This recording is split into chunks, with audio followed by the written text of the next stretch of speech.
Hi, this is Pete Malinverni talking to you from my studio here in New York. And it's my great pleasure to be playing for you today and talking a little bit about something that's very important to me and my family, Historic Saranac Lake. I have a long relationship with Saranac Lake, starting from when I graduated in 1979 from SUNY Potsdam and had a job that summer playing the piano at the Wabeek Inn there on Upper Saranac Lake. And it was wonderful. I got to start hiking some of the high peaks and spending time in that glorious water and breathing the smells of the North Country, of the Adirondacks in particular, and fell in love with it. So at the end of the summer, I moved into Lake Placid, where I got a gig at a club called Chair 6 there in Lake Placid, where we played until March, really, till the end of the Olympics that year. Of course, it was the 1980 Winter Olympics in Lake Placid, which was an incredible experience. But during that time, I was able to get into cross-country skiing and all those wonderful things that one can do up there.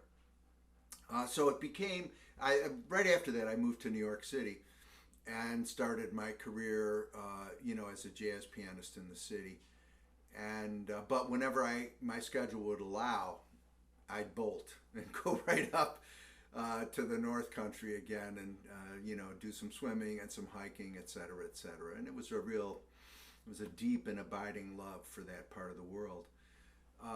Then fast forward several years, and I met my future wife, Jody Sandhouse, a wonderful singer. And the person who introduced us said, "Hey, talk about the Adirondacks." And I looked, because for me it was a secret, right? I mean, not a secret, but it was something I didn't think anyone else knew about. Well, it turned out Jody's family had a house on Upper Saranac Lake that they'd had for years and years. Her dad had been a doctor working with Trudeau there at the lab, and he had treated Jody's grandfather for tuberculosis, and then her mom for tuberculosis. And that's when they met and fell in love and eventually married. When the opportunity arose, they got themselves a place on Upper Saranac Lake, and that became sort of a family getaway for them for many, many years. And then when Jody and I met and got married, we started spending our summers up there. I would run down to New York for gigs, but that was where we spent our time. We had a piano in the room in the house, and so I was able to do a lot of really deep practice and composition, et cetera, et cetera. And speaking of composition, the other thing that I love about Historic Saranac Lake is the fact that they were kind enough, the people there were kind enough to offer me the opportunity to spend time in the writing cabin of Bela Bartok, who spent his last summer on earth there in Saranac Lake composing.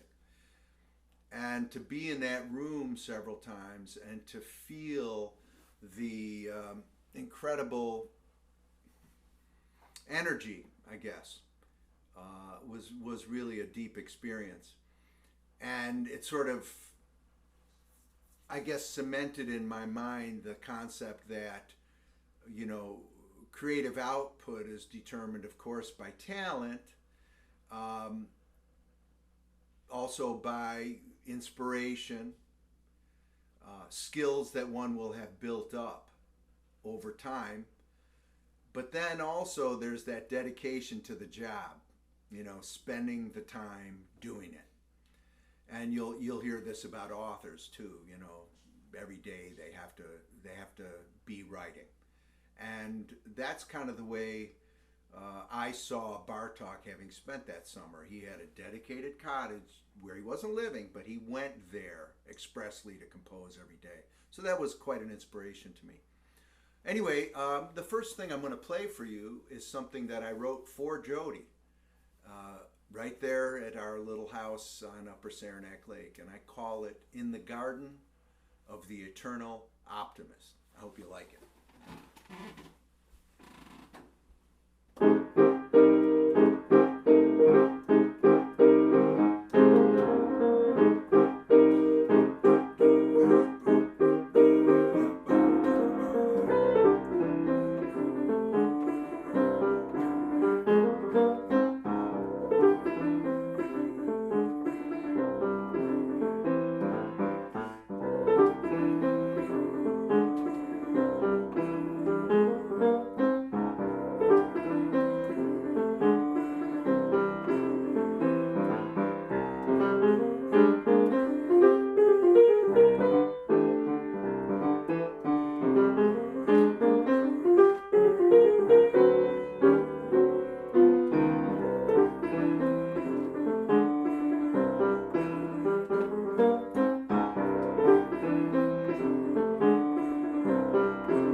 in the garden of the eternal optimist.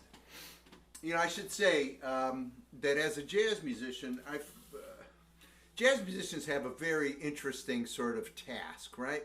We have to be able to perform at the same time we're composing, which is, you know, sort of it's a two-headed task, if you will, right? Because you have to be considering the five elements, or at least I like to call them the five elements of music, meaning melody, rhythm, harmony, texture, and form. So you have to keep those in mind, and you have to make sure that you're using those things, but at the same time you need to be free and let the spirit move, so to say. So what helps is if you train yourself in the use and the understanding of those elements, so that we know, okay, if we want to create a certain amount of, let's say, tension in music, well, then we would know to play, say, that chord more than we might play that chord, right? If we want to, I mean, this is very basic and easily understood stuff, but that's sort of my job, right? To understand all the tools, all the elements of music and how they're used to express and evoke human feeling. So, for example, in that tune there, in Garden of the Eternal Optimist, what I tried to do was make the melody sound kind of happy.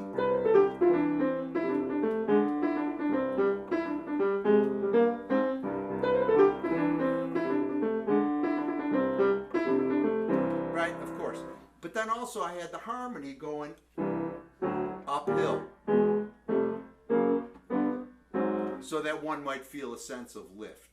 Right? So if I have that harmony going on, then I can improvise a melodic line on it.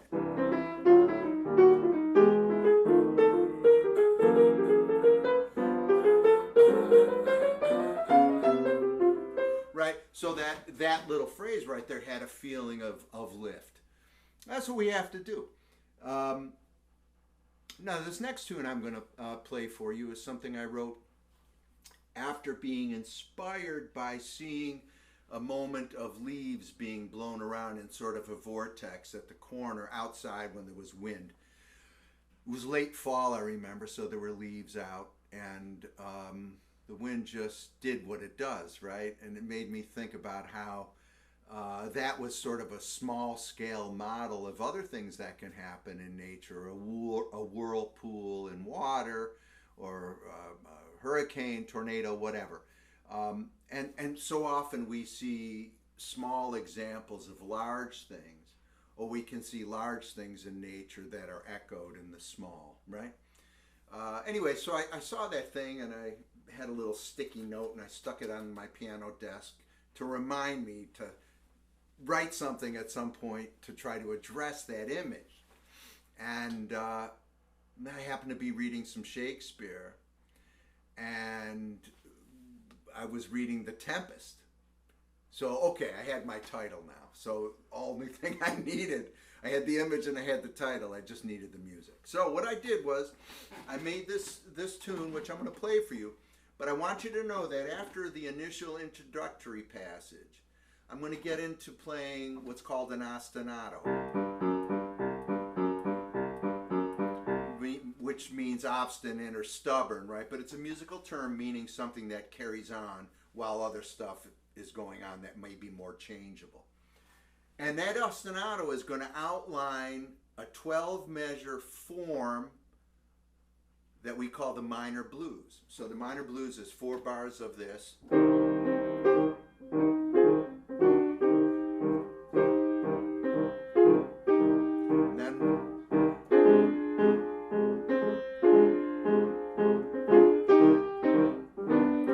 That's 8. Now the last 4.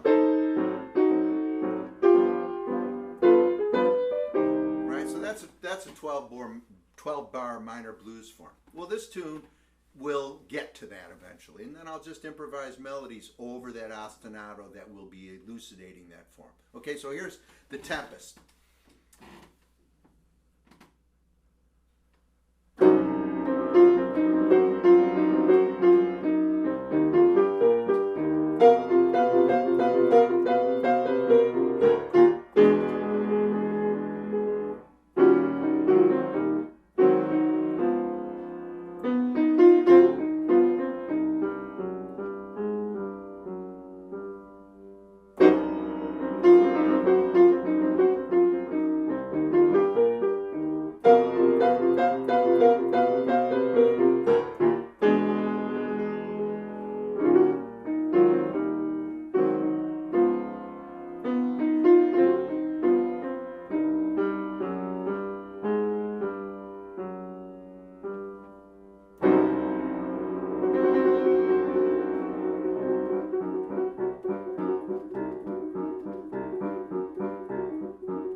Tempest.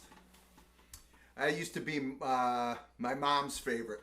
Whenever she was around, when I would be on a performance, I would always play it for her. And I would also always make sure I included it when I was doing clubs, gigs in clubs or whatever that were live streamed and that I knew she was watching. I'd always play that song. I lost her in January of this year, so now I'm even more intent on playing it every chance I get. Earlier this year, I made a recording called On the Town. Pete Malinverni plays the music of Leonard Bernstein. It was a trio recording, myself at the piano, Ugano Kegwo playing the bass, and the great Jeff Hamilton playing drums. And it was received really well, which was gratifying to me because, well, the music of Leonard Bernstein was so beautiful, but it requires, just like interpreting the music of any composer, it requires you to hew sort of closely to the spirit of the music, of course, but then also you have to put your own stamp on it. And I thought his music was equal to the task of being beautiful in its own right, but then also offering plenty in the way of opportunity for improvisation, which of course as a jazz musician is what I'm looking for. So I'm looking for good source material that will be malleable sufficiently for me to express myself. The inspiration for the recording happened years ago. I was playing a solo piano gig in a fancy restaurant here in New York, and Bernstein was there, and he came up to the piano, and it's a cute story of how we met, but I don't want to take up too much of your time here today. The story is outlined in the liner notes that I wrote for the record, which, by the way, you can get if you want via my website, which is petemalinverni.com. Anyway, I was able to find out that this guy who I'd seen on TV, etc., and sort of imagined as someone who was a great lover of music, of musicians, and of righteous thought, boy, he sure was that, times 10. And then to be in the presence of the magnitude of his spirit was even more of an inspiration to me. So I already knew a lot of his songs, but then I decided I would really dig in more deeply. And I put together a list of tunes which are on that recording. This is one of his that I find to be incredible. It comes from West Side Story.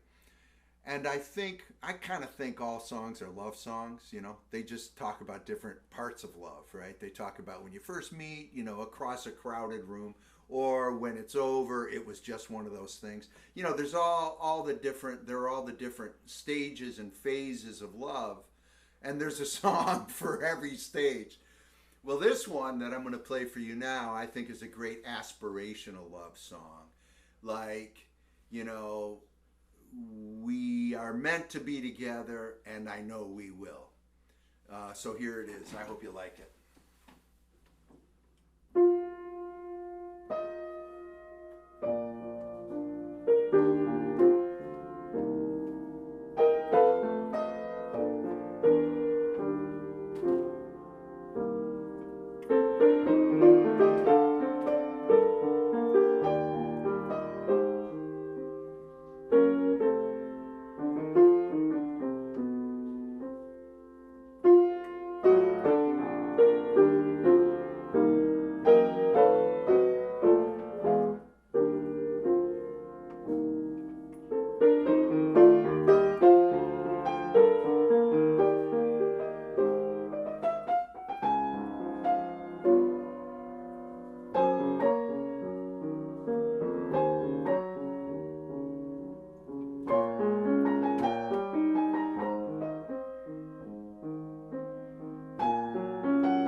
Somewhere there'll be a place for us. I have one more for you, which I'd like to play, and this is the last track on my recording on the town. Pete Malinverni plays the music of Leonard Bernstein, and this was inspired by his ability to take something very simple and turn it into something really quite beautiful. So, for example, in the show On the Town, the first song is New York, New York, a wonderful town, da, da, da, right there. So he takes that sol, do, the most basic melodic harmonic calling card of Western music, and turns it into this wonderful opus. So I took that figure and I wrote this tune, inspired also by the evening I got to spend with Bernstein. It's called A Night on the Town.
night on the town. Well, thanks so much for spending time with me today. I want to encourage you to do all you can to support the really wonderful efforts of the folks at Historic Saranac Lake. And of course, you can reach out to me anytime via my website, which is petemalinverni.com. I wish you all the best, and thank you very much for your time.